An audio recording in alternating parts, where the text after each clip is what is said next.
The Fresno Nightcrawlers are creatures that have gained attention primarily through video footage showing small, white bipedal figures in Fresno, California. These entities appear to be relatively short, with most of their height attributed to their legs, possessing a small or non-existent torso and no discernible arms. The first known footage of these creatures dates back to 2010, captured by a Fresno resident who was alerted by his dogs barking at night. Upon reviewing the security tapes, the homeowner observed two strange figures moving across his lawn. The figures were described as having a smooth white surface, with the larger one being approximately 4 feet in height and the smaller one around 3 feet. The video was later aired on a local TV station, sparking public interest. A second significant piece of evidence came from Yosemite National Park, located several hours north of Fresno. This footage showed creatures resembling the original Fresno Nightcrawlers, further fueling speculation and debate about their existence and nature. Various theories have been proposed regarding the nature of the Fresno Nightcrawlers. Some suggest they're extraterrestrial beings, given their non-human appearance and movement.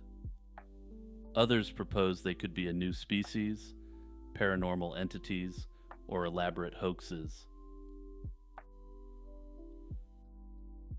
The Saddle Ridge Hoard was discovered in February 2013 by a couple walking their dog on their rural property in Northern California. This massive stash consisted of over 1,400 gold coins. The coins date from 1847 to 1894, primarily consisting of $20 gold pieces minted in San Francisco during the California Gold Rush. The hoard was found buried in 8 metal cans, with many coins in pristine condition, indicating they had never been circulated. The discovery occurred when the couple, known only by the pseudonyms John and Mary, noticed a rusted can sticking out of the ground on their property. Upon investigation, they found the first of several cans filled with gold coins. The couple wisely kept their identities and the location of their find secret, though did clearly go public with it. The origins of the Saddle Ridge Hoard remain a mystery at this time. One initial theory suggested the hoard could be the result of a 1901 theft from the San Francisco Mint by an employee named Walter Dimmick. But this has been ruled out by the U.S. Treasury because the coins in the hoard did not match those stolen. Another theory posits that the coins might have been buried by a miner or a wealthy individual who did not trust banks, a common practice during the late 19th century. This individual might have buried their savings on their property and subsequently been unable to retrieve them. The condition and selection of the coins suggest a careful and deliberate act of saving over many years, possibly by someone with substantial wealth. More fantastical theories include connections to famous outlaws like Jesse James, or even a hidden stash intended for financing a second civil war. However, these ideas are largely speculative and lack concrete evidence. Following the discovery, the coins were authenticated and evaluated by the professional coin grading service. The total face value of the coins is about $28,000, but due to their rarity and condition, their market value is significantly higher. One particular coin is so rare that it is valued at around $1 million. John and Mary chose to remain anonymous, but they did work with a numismatic firm to handle the sale of the coins. Part of the proceeds was used to pay off debts and make charitable donations. Despite various theories, the true story behind why these coins were buried and by whom may never be known. Gloria Ramirez, dubbed the Toxic Lady, became the center of a medical mystery on February 19, 1994, in Riverside, California. Ramirez was admitted to the emergency room of Riverside General Hospital with symptoms of advanced cervical cancer. However, the situation escalated bizarrely when hospital staff began falling ill after being exposed to her body fluids. On the evening of her admission, Ramirez was extremely ill and confused. medical staff noticed an oily sheen on her body and a fruity, garlic-like odor that they could not identify. When a nurse drew blood from Ramirez, the syringe seemed to contain manila-colored particles, and the smell emanating from her blood was described as ammonia-like. Shortly after, several staff members attending to Ramirez began to suffer from symptoms like fainting, shortness of breath, and nausea. A total of 23 people became ill, and 5 were hospitalized. The hospital declared a code hazardous material emergency. Ramirez was isolated, and the emergency room was evacuated. Despite efforts to save her, Ramirez died from kidney failure related to her cancer approximately 45 minutes after her arrival at the hospital. The bizarre incident led to investigations by several agencies, including the Department of Health and Human Services, OSHA, and the California Department of Health and Safety. Initial theories ranged from Ramirez secreting toxic substances due to her cancer or treatments to mass hysteria among the hospital staff. However, none of these explanations fully accounted for the physical symptoms experienced by the healthcare workers. The official explanation, provided months later by scientists at Lawrence Livermore National Laboratory, proposed that Ramirez had been using dimethyl sulfoxide, or DMSO. This is a solvent used as a powerful degreaser in industrial contexts. Despite this solvent being extremely dangerous and not fit for human usage, some people have taken to using it as a quote-unquote pain reliever. They theorize that DMSO in her system might have built up because of her urinary blockage caused by her cancer. Oxygen administered by paramedics could have converted the DMSO into dimethyl sulfone, or DMSO2. Then, in the emergency room, the electric shocks administered during attempts to resuscitate her could have converted DMSO2 into dimethyl sulfate. This is a highly toxic substance known to cause paralysis, delirium, convulsions, and damage to the heart, liver, and kidneys. However, this theory is entirely dependent upon Ramirez actually using the solvent as a pain reliever, a fact which has never been proven, and an extremely unlikely chain of events after.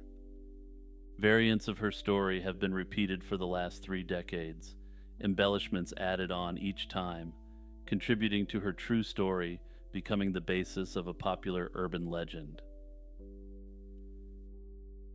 Natalie Wood, an acclaimed American actress, tragically drowned on November 29, 1981, under circumstances that have led to decades of speculation and investigation. Born on July 20, 1938, in San Francisco, California, Wood's career in Hollywood began at the tender age of 4. From these early beginnings, she eventually earned 3 Academy Award nominations before she turned 25. Her life, marked by cinematic success, was intertwined with personal turmoil, including a complex relationship with her husband, Robert Wagner, with whom she married twice. On the night preceding her death, Wood was aboard the Splendor, a yacht, with Robert, Christopher Walken, and the boat's captain, Dennis Davern. The group had been spending the Thanksgiving weekend near Santa Catalina Island. Virtually everything about Natalie Wood's drowning, aside from the fact of the drowning itself, remains subject to speculation. Per the initial story from Robert, Wood and him had not had any argument on the night in question, and nothing was unusual about the night of her disappearance. However, Robert subsequently admitted in a memoir that there had been an argument before she disappeared. Initially ruled as an accidental drowning, the case was reopened in 2011, with Robert being hinted at as a person of interest in relation to a potential crime. This decision came after years of changing testimonies and emerging details that cast doubt on the circumstances surrounding Wood's death. Notably, the captain, Davern, later admitted to withholding crucial information during the initial investigation and suggested that Wagner was responsible for Wood's demise. The night of Wood's death was reportedly fraught with tension and arguments, particularly over a perceived flirtation between Walken and Wood.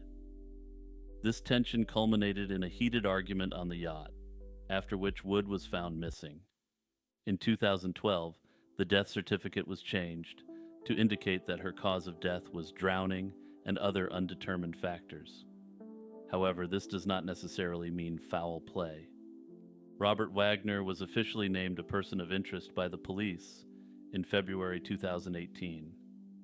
However, it's extremely important to remember that person of interest is not the same as a suspect. A person of interest is simply a person potentially connected to a crime, unlike a suspect who is theorized to be a person actually implicated in the crime. Wagner has not been named as a suspect at this time. In the waning hours of February 24, 1942, just months after the United States entered World War II, an event occurred that came to be known as the Battle of Los Angeles. This event, characterized by a massive anti-aircraft artillery barrage, has since been steeped in mystery, speculation, and a variety of eyewitness accounts. The sequence of events began on the evening of February 24th, when the U.S. Office of Naval Intelligence issued a warning of a potential attack on California. This led to heightened alertness among the military and civilian populations. This state of alert escalated into action in the pre-dawn hours of the next day, when radar detected an unidentified object approximately 120 miles off the Los Angeles coast. Air raid sirens wailed, a total blackout was ordered, and air raid wardens were mobilized as the city prepared for a presumed enemy attack. The 37th Coast Artillery Brigade commenced firing into the night sky, unleashing more than 1,400 anti-aircraft shells at the detected object. Despite the extensive barrage, no enemy aircraft were confirmed shot down, and the all-clear was given later that morning. The incident resulted in several civilian casualties, all due to indirect causes such as car accidents and heart attacks induced by the chaos. In the immediate aftermath, conflicting reports and explanations surfaced. Secretary of the Navy Frank Knox quickly dismissed the event as a false alarm attributed to war nerves, a sentiment echoed by subsequent military statements. However, skepticism and theories of a cover-up proliferated among the public and the press, fueled by speculative reports of invading airplanes and secret enemy bases. Years after the war, the Japanese government confirmed that it had not dispatched planes over Los Angeles during the conflict, further mystifying the source of the initial radar detection. Brandon Lee's life and promising acting career tragically ended on March 31, 1993, during the filming of The Crow, a supernatural action film that has since become a cult classic. Lee, the son of martial arts legend Bruce Lee, was fatally wounded by a prop gun that mistakenly fired a real bullet instead of a blank. The scene that led to Lee's death was supposed to involve his character, Eric Draven, being shot at by actor Michael Massey's character. Massey was to fire a gun loaded with blanks at Lee as he entered an apartment carrying a grocery bag. Special effects within the bag, known as squibs, were meant to simulate gunfire impact. However, unknown to the cast and crew, a fragment of a real bullet had lodged in the barrel of the gun during prior management of the weapon. When Massey fired the gun, the blank's force expelled the bullet fragment, striking Lee. Lee was immediately rushed to New Hanover Regional Medical Center, where he underwent 6 hours of surgery. Despite the doctor's efforts, Lee succumbed to his injuries, dying at the young age of 28. His death was officially ruled an accident following a 2-month investigation, and no criminal charges were filed. Given his passing at a young age and under extremely unusual circumstances, some have speculated that Brandon Lee was the victim of a quote-unquote family curse. Notably, for those unaware, Bruce Lee also passed away at a young age and under extremely unusual circumstances. However, going against the theory that any family curse exists or existed is the fact that all of Bruce Lee's siblings and Brandon Lee's sister Shannon Lee have all lived normal lives. The Winchester Mystery House, a sprawling architectural marvel in San Jose, California, is famed for its strange construction and haunting legacy. This 160-room mansion was the brainchild of Sarah Winchester, widow of William Wirt Winchester, treasurer of the Winchester Repeating Arms Company. After inheriting a vast fortune following her husband's death in 1881, Sarah embarked on a continuous construction project that would consume the last 38 years of her life.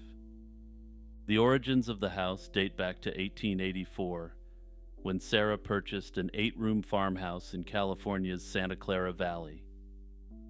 Driven by either the advice of a psychic or her own whims, she transformed this somewhat modest start into a labyrinthine mansion without the help of an architect. This resulted in a structure with doors that lead to brick walls and staircases that go nowhere, amongst numerous other oddities. The house features numerous innovations and luxuries rare for its time, including multiple kitchens, indoor plumbing, and a sophisticated gas lighting system. Among its more curious aspects are the staircases leading directly into ceilings and windows that open into other rooms, all built under Sarah's meticulous direction. Much of the lore surrounding the Winchester Mystery House stems from Sarah's belief that she was haunted by the spirits of those killed by Winchester rifles. Urban legends indicate that Sarah would conduct seances on a nightly basis in an attempt to commune with these vengeful spirits. However, it is unclear if this was actually the case. This belief supposedly led her to continue the house's construction incessantly, as stopping would mean her own demise. She even incorporated the number 13 into many parts of the house, which added to its mystique and further fueled tales of its haunting. The mystery deepened after Sarah's death in 1922, when no mention of the mansion was found in her will. Her belongings were auctioned off, and the house was quickly deemed worthless due to its bizarre design and structural damage from an earthquake. However, just 5 months later, it was opened to the public, attracting those fascinated by its legends and architectural oddities. Today, the Winchester Mystery House stands not only as a monument to its eccentric owner, but also as a testament to the mysteries and legends that continue to draw millions of visitors. Notably, numerous visitors and staff have also reported paranormal experiences while in the Winchester Mystery House. A number of theories have been proposed to explain these phenomena.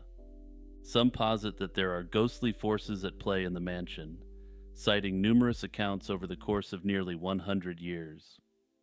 Others theorize that confirmation bias could explain these unusual encounters, given that people who explore the mansion are more likely to be believers in ghosts than the general population. And for those unaware, confirmation bias is the theory that people favor information which aligns with their worldview. Another school of thought suggests that there is a localized mass hysteria surrounding the Winchester Mystery House.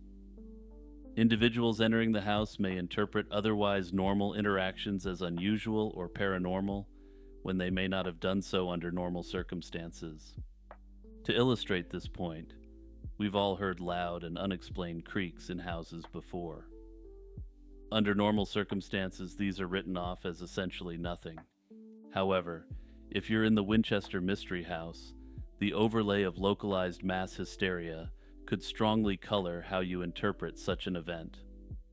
Regardless of whether the location is haunted or not, it's an experience that is so significant that it draws tourists from around the world.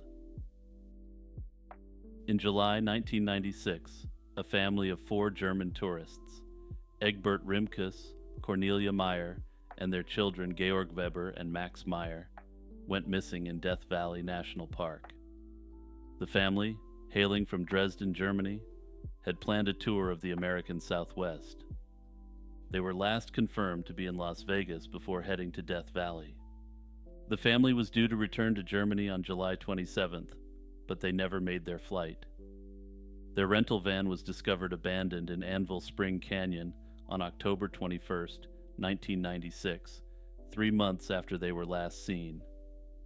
Initial search efforts were extensive, involving multiple rescue teams and even aerial searches. They focused on areas around Anvil Canyon and Mengle Pass, but no trace of the family was found beyond some personal items and a logbook entry at Warm Springs Camp. The logbook indicated that their intention was to, quote, go over the pass, though little else in the way of details could be gathered from this evidence. In 2009, Tom Mahood and Les Walker, who were off-duty search and rescue personnel, embarked on a mission to solve the mystery.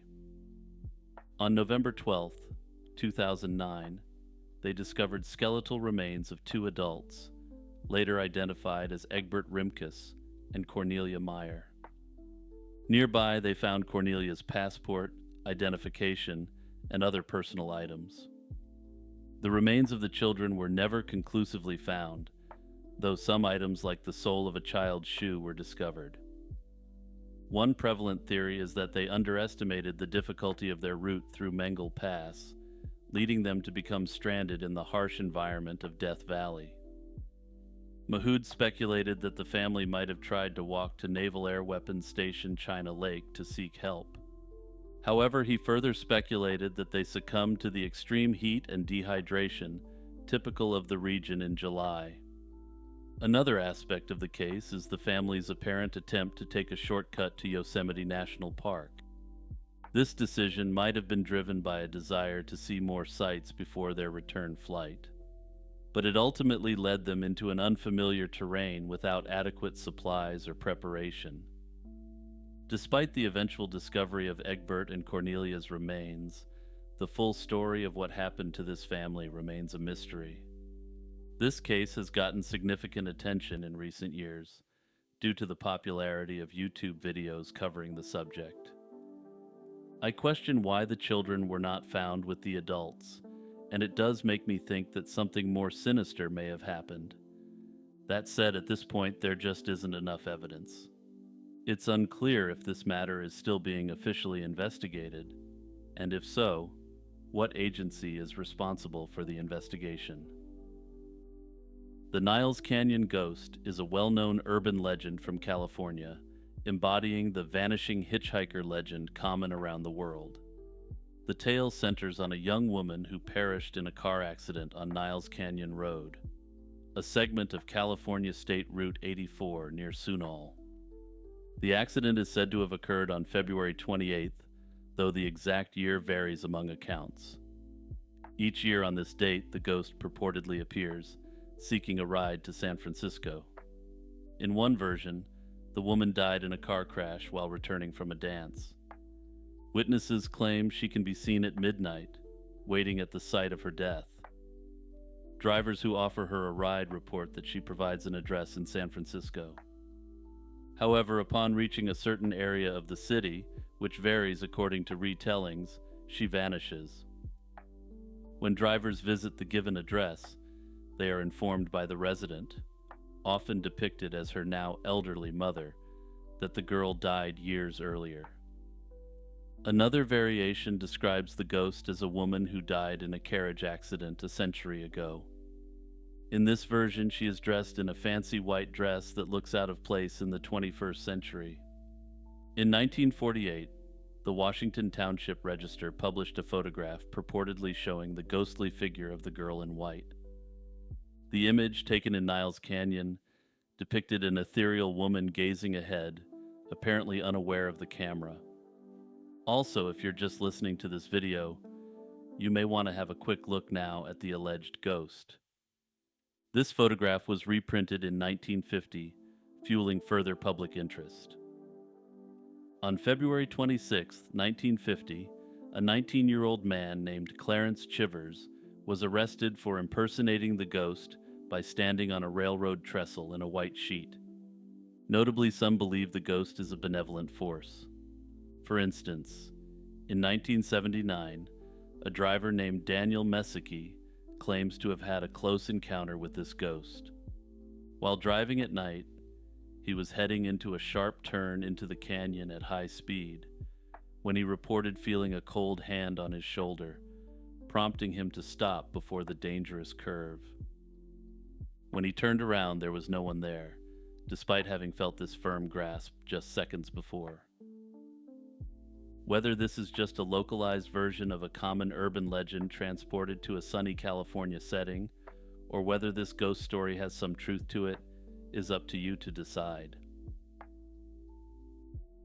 The daring escape from Alcatraz in June 1962 is one of the most storied prison escapes in American history. Alcatraz Island is located in the chilly waters of San Francisco Bay, and the prison, named Alcatraz, was famed for its high security, which included strict routines and rigorous checks. Alcatraz had been mythologized to the public as an inescapable prison for offenders who simply cannot be safely locked up anywhere else. This mythology surrounding Alcatraz is a significant part of why the escape captured so much attention, both from law enforcement and the public.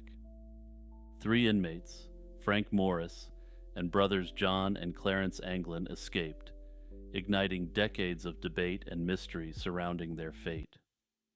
Frank Morris was born in Washington, D.C., and had a troubled upbringing, spending most of his childhood in foster homes.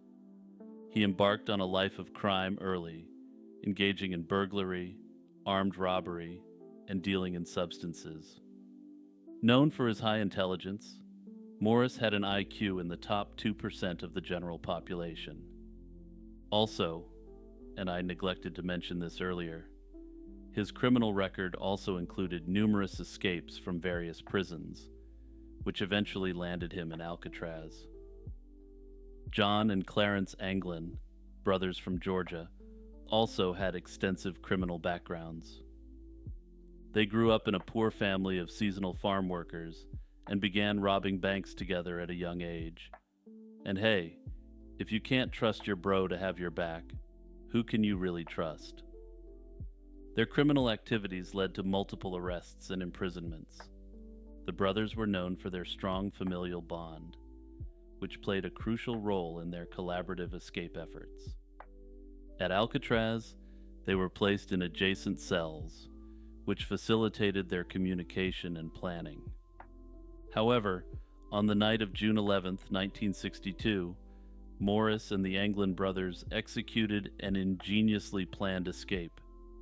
They had spent months digging through their cell walls using tools improvised from discarded materials like spoons and an electric drill made from a vacuum cleaner motor. Behind their cells lay an unguarded utility corridor, which provided a path to the prison roof. Disguising their absence with dummy heads crafted from a mixture of soap, toilet paper, and concrete dust, the trio managed to avoid detection during nightly head counts. Once out of their cells, they ascended to the building's roof, descended 50 feet to the ground, and made their way to a blind spot near the power plant on the northeast shore. There, they launched a makeshift raft, ingeniously crafted from over 50 stolen raincoats, which they had fashioned into life preservers and a raft, sealing the seams with heat from steam pipes. They set off into the night towards Angel Island, propelled by paddles they had also crafted themselves. The escape was not discovered until the following morning, thanks to the dummy head trick. An extensive manhunt ensued involving multiple agencies, including the Coast Guard and the FBI. Despite the recovery of items like a paddle and life vests near Angel Island, and personal effects wrapped in plastic, the fate of the escapees remained a mystery. No conclusive evidence was found on Angel Island or the surrounding areas that could definitively confirm their survival or demise. The FBI's investigation concluded in 1979, with the case transferred to the U.S. Marshals, who keep it open to this day. The official stance remains that the harsh conditions of the cold, turbulent waters of San Francisco Bay likely claimed the lives of the escapees that night. Further, others have observed that the waters are infested with sharks, which may have made a meal of the escapees. Notably, the presence of shark-infested waters surrounding Alcatraz Island is one more of the so-called security measures associated with the island, again adding to the mythology. No bodies were ever recovered, leaving significant room for speculation and alternate theories to arise.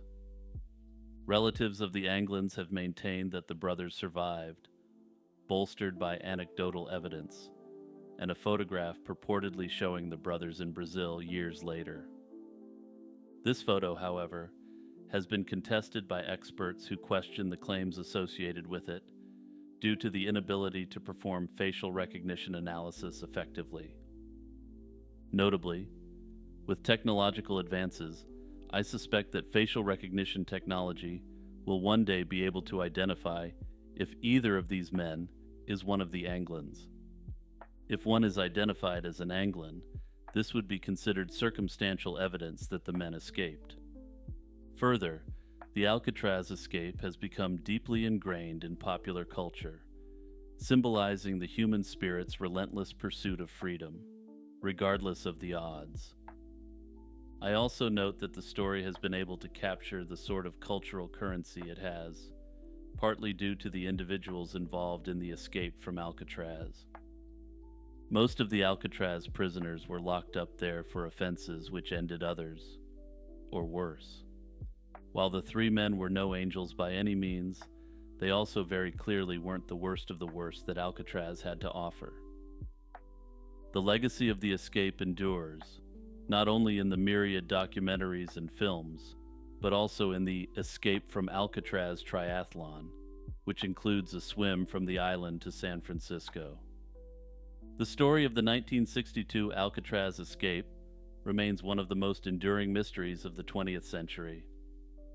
Did Morris and the Anglin brothers perish in the bay, or did they manage to start anew under the radar?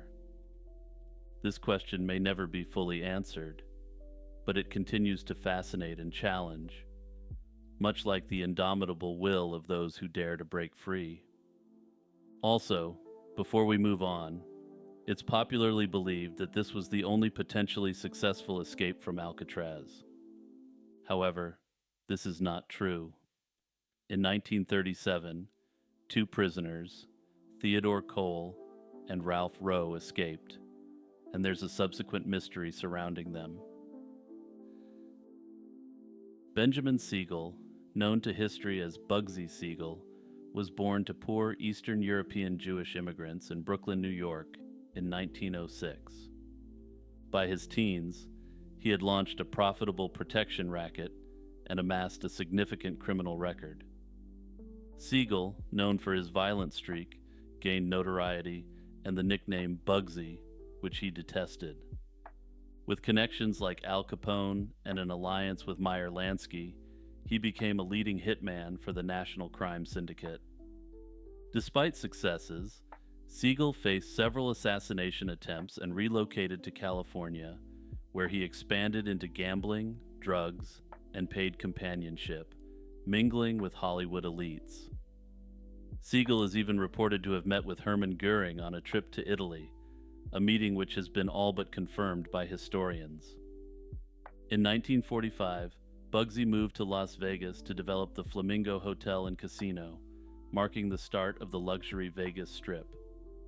On June 20th, 1947, an assassin shot Siegel through the window of his Beverly Hills home, striking him twice in the head, instantly killing him.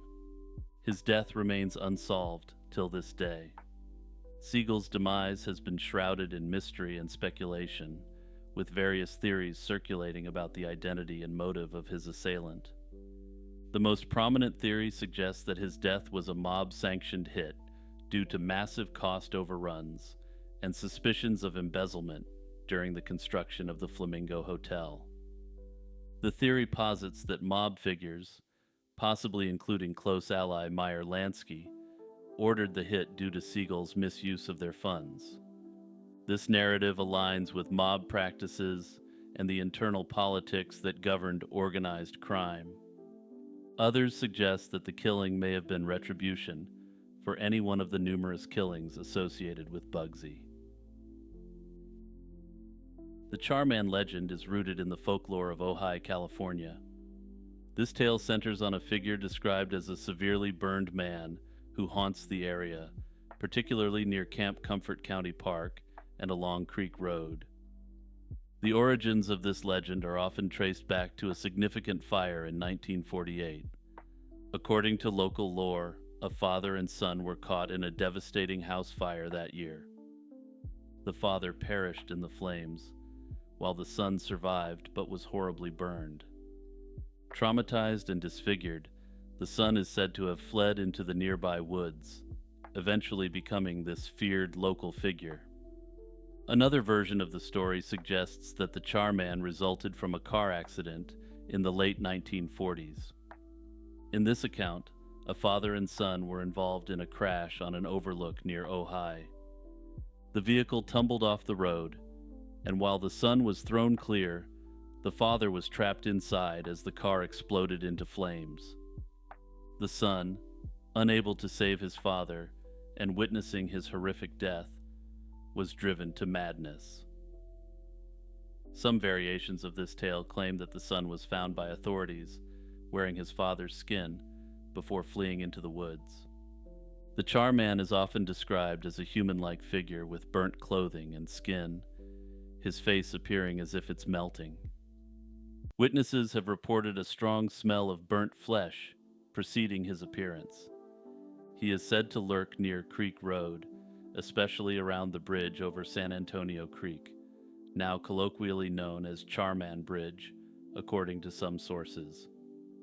Local legend holds that if one stops on this bridge and calls out for the Char-Man, he may appear, sometimes attacking vehicles or individuals.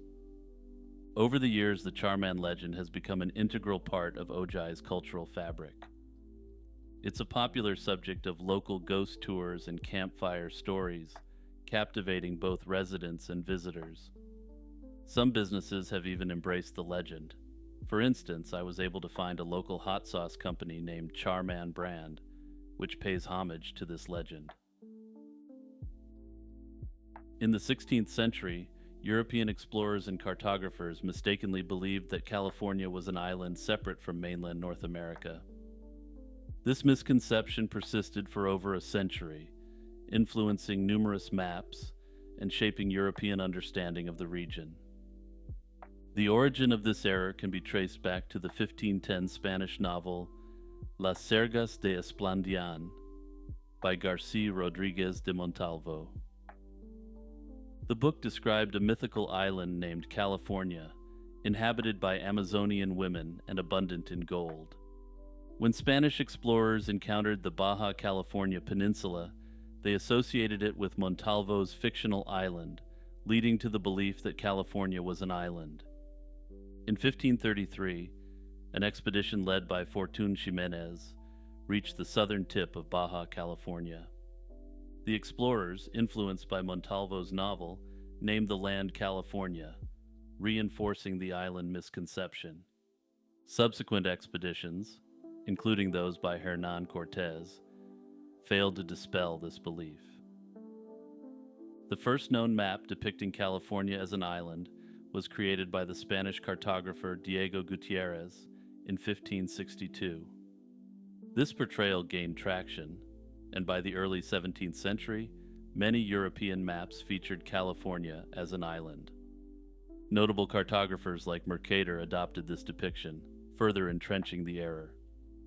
In 1602, Sebastián Vizcaíno led an expedition along the California coast. Despite his detailed surveys, the island belief persisted. In 1622, the Dutch cartographer Hessel Gerrits published a map showing California as an island, solidifying the misconception in European cartography. The Jesuit missionary Eusebio Francisco Kino played a pivotal role in correcting this error. Between 1698 and 1701, Kino conducted overland expeditions across the region, demonstrating that California was a peninsula connected to the mainland. In 1705, he published a map titled Passage by Land to California, challenging the island depiction. Despite Kino's findings, the island portrayal persisted in European maps for several decades. It wasn't until 1747 that Ferdinand VI of Spain issued a royal decree declaring that California is not an island, leading to a gradual correction in cartographic representations. This was done after a Jesuit sailed around the Gulf of California and returned to the king to directly confirm that California is indeed not an island. Notably, there are still some who consider this mystery to be unsolved, believing that the idea that California was an island may actually be related to the Channel Islands off the coast. Personally, given the size of these islands, I find this theory unlikely. The Dark Watchers are figures rooted in the folklore of California's Santa Lucia Mountains. These tall, shadowy beings are often described as human-like silhouettes, standing on mountain ridges, usually seen at twilight or dawn. They are typically adorned with brimmed hats and long cloaks, sometimes holding walking sticks. Witnesses frequently report an eerie, motionless presence, leading to numerous speculations and legends surrounding these mysterious figures. The legends of the Dark Watchers date back to the indigenous Chumash people who inhabited the region long before the arrival of Spanish settlers.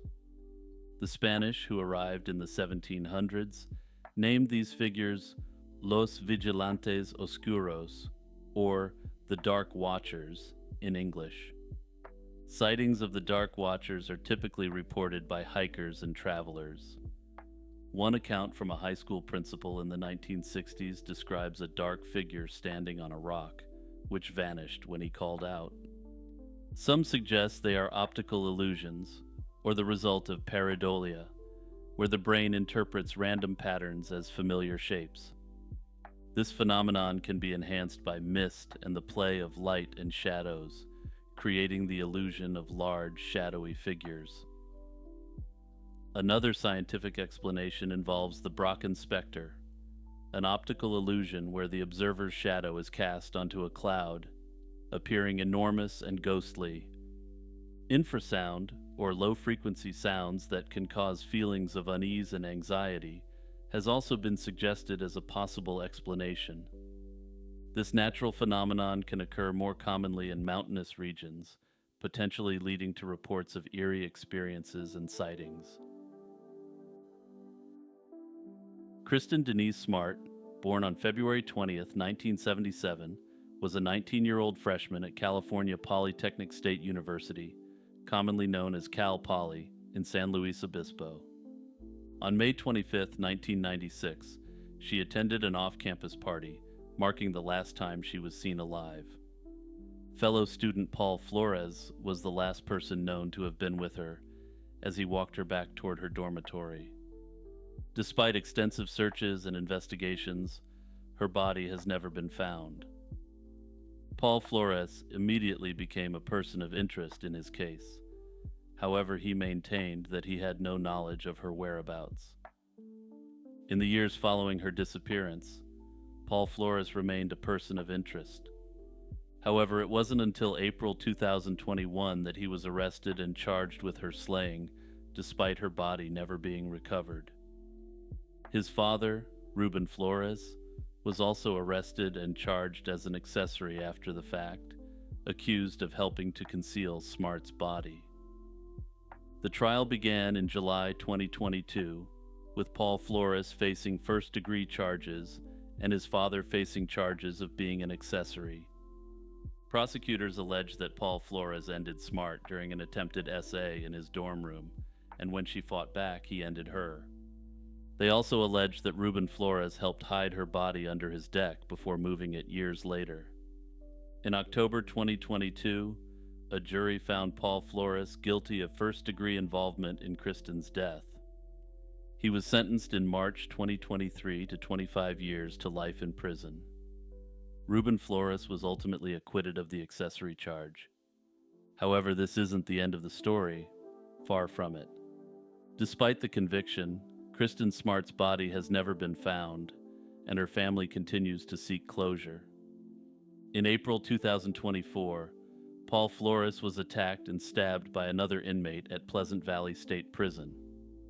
In June 2024, a judge ordered Paul Flores to pay over $300,000 in restitution to the Smart family for expenses related to the search for Kristin.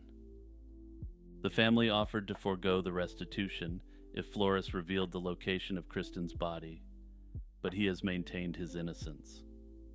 In October 2024, Paul Flores filed an appeal seeking to overturn his conviction, alleging violations of his due process rights and the right to an impartial jury during his trial. At present, the appeal is currently pending, and knowing how long appeals can take, I suspect this will be ongoing for a considerable amount of time. In the early hours of April 16, 2013, a meticulously coordinated assault targeted Pacific Gas and Electric Company's Metcalfe transmission substation near San Jose, California. This incident, often referred to as the Metcalfe sniper attack, exposed significant vulnerabilities in the United States electrical grid infrastructure. At 12:58 a.m., assailants accessed an underground vault near U.S. Route 101 and severed AT&T fiber optic telecommunications cables, disrupting landline and mobile services in the vicinity. Shortly thereafter, additional cables belonging to Level 3 communications were cut, leading to further communication outages. These actions effectively isolated the substation, hindering immediate detection and response efforts. Around 1:31 a.m., surveillance footage captured muzzle flashes as gunmen opened fire on the substation's transformers. Over a span of 19 minutes, they fired more than 100 rounds, primarily targeting the radiators of 17 transformers. This caused the equipment to overheat and shut down due to the loss of cooling oil. The attackers demonstrated precise marksmanship and strategic planning, aiming to inflict maximum damage while avoiding immediate detection. Despite the severity of the attack, no power outages occurred. Grid operators managed to reroute electricity, ensuring continuous supply to the Silicon Valley area. However, the assault resulted in over $15 million in damages and required nearly a month to fully repair the substation. The FBI launched an investigation but did not specifically classify the event, citing a lack of evidence linking it to any organization. Some experts, including former Federal Energy Regulatory Commission Chairman John Wellinghoff, disagreed, labeling it a sophisticated and coordinated attack intended to cause disruption. In October 2015, the Department of Homeland Security suggested the possibility of insider involvement, noting that the attackers exhibited knowledge of the substation's layout and vulnerabilities. This theory arose from the precision of the attack and the prior disabling of communication lines, indicating a deep understanding of the facility's operations.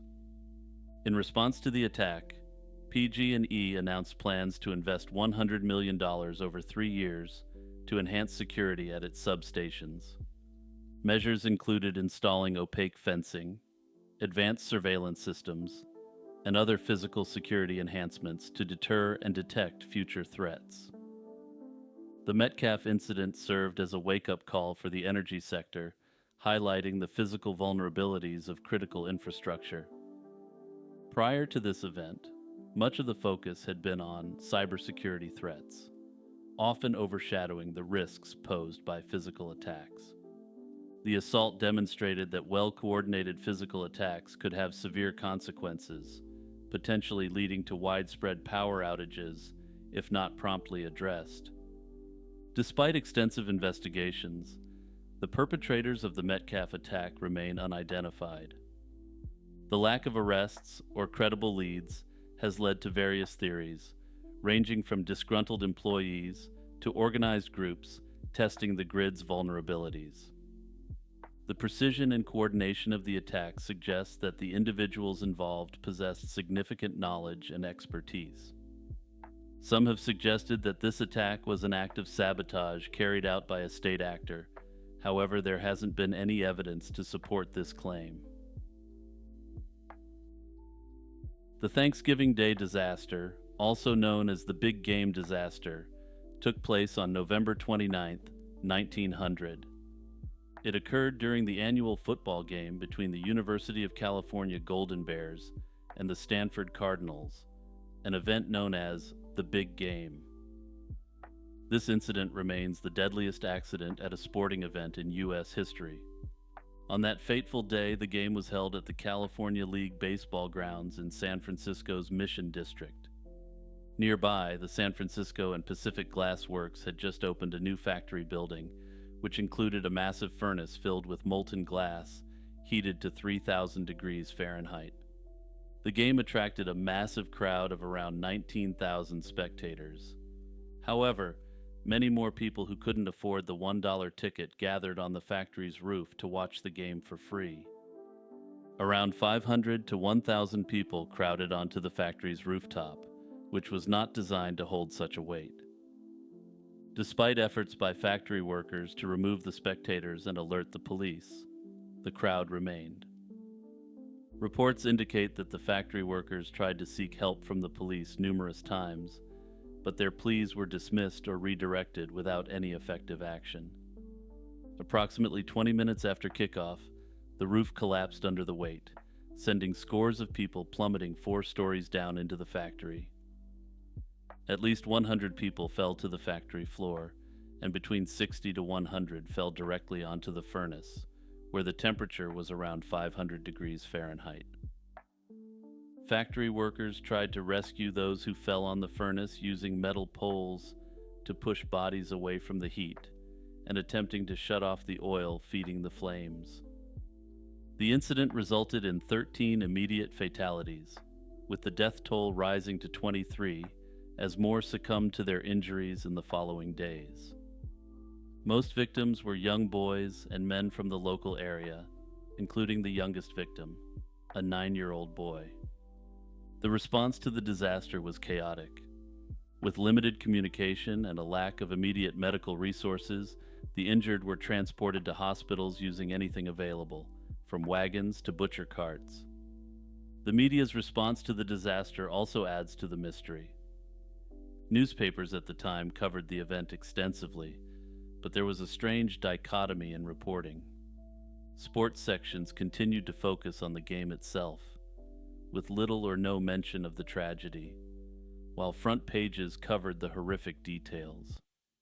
This focus on the results of the game, which Stanford won, to the detriment of the mostly poor and downtrodden dead, disgusted large segments of society. Today, there are no physical memorials to commemorate the disaster, except for a cross at the grave of one 12-year-old victim. The Coso Artifact, discovered in 1961 near Olancha, California, is one of the controversial objects associated with out-of-place artifacts. This object was found by Wallace Lane, Virginia Maxey, and Mike Mikesell while prospecting for geodes. When they cut into one of the geodes, they discovered a cylindrical object that resembled a spark plug encased in a hard material, initially believed to be a 500,000-year-old geode. The artifact quickly gained attention due to the claim that it was found inside a geode, suggesting an impossibly ancient origin for what appeared to be a modern spark plug. Early reports even mentioned an unnamed geologist who allegedly dated the artifact to 500,000 years ago. However, this claim has never been substantiated with concrete evidence or peer-reviewed publication. Further examination revealed that the material encasing the artifact was not a geode, but a concretion. This is a type of natural accumulation of materials that can occur relatively quickly under the right conditions. X-ray analysis of the object showed that it closely resembled a 1920s-era Champion spark plug, specifically used in Ford Model T or Model A engines. The Coso artifact has inspired various theories, ranging from ancient advanced civilizations and prehistoric extraterrestrials to time travelers leaving modern artifacts in the past. However, these theories largely stem from the initial misinterpretation of the concretion as a geode and the mysterious, unverified dating.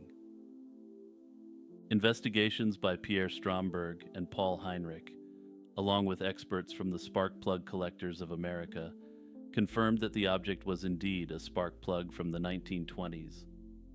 Despite the scientific consensus, the Coso Artifact continues to be a topic of speculation. Some proponents of its ancient origins point to the geologist's report and claim that the true nature of the object may have been covered up.